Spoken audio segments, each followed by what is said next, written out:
China has the population of 1.4 billion people. And occasionally there's a stabbing incident or a fight or something that happens. And, there's cameras everywhere. And in China, there are also cameras everywhere. Every person has a cell phone. So these things get on social media and they tend to go viral. Why? Because they're outlier incidents. But in the West, they get picked up and made into some sort of normal thing. Oh, this is happening in China all the time.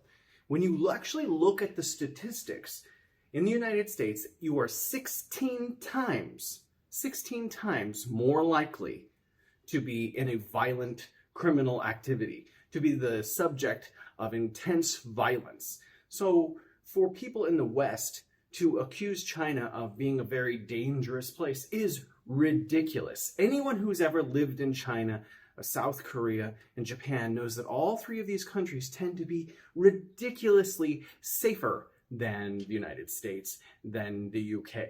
So when I hear people, especially in the United States, saying that China is an unsafe place, for me, they've been here and they're prejudiced against Chinese people and they hate China and they are deliberately trying to slander China, or B, they've only heard those first people talking, or they just don't like Chinese people and they're looking for an excuse to slander China for anything. They would agree with any kind of slander against China, whether it's based in fact or not. And the reality is, and the data shows, that China is one of the safest countries in the world. Are there stabbing incidents? Is there criminality? Yes, but it tends to be, not just tends to be, but it is orders of magnitude lower than the same crimes in the United States. In the United States, among developed countries, the United States leads in cocaine abuse, leads in opiate abuse, leads in alcohol abuse. So when we're talking about China, you don't see drugs in China. You don't see guns in China.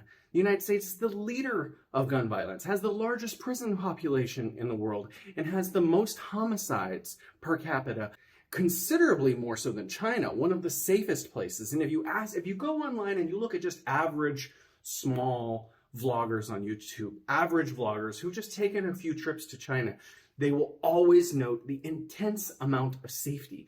The feeling that you can walk around at 2 a.m. completely alone in any city in China and feel safe. And this is a reality. So when you see people slandering China, saying that it's a violent place by showing some videos, know that they are deliberately choosing outliers to confuse the conversation, to muddy the water, to slander China out of their own vicious prejudices. Elvis has left the building.